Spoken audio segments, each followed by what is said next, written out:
মাছের তেল পাবে, যে মাছের তেল এখানে। আর কেটে রাখা বেগুনগুলো ভেজে নেবো। এবার একটু হলুদ দিয়ে নেবো, পেঁয়াজগুলো দিয়ে দিলাম। সব মশলা মিশিয়ে রেখেছি একসাথে, যেরকম আদা লঙ্কা পেস্ট আছে, হলুদ গুঁড়ো, জিরের গুঁড়ো, লঙ্কা গুঁড়ো একটু দিয়ে এলাম অল্প।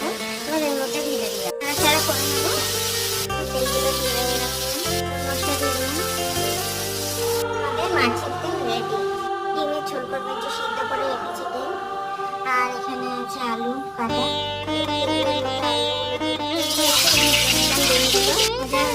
আলুগুলো সব মশলা মেশানো আছে, লঙ্কা বাটা, আদা বাটা, জিরে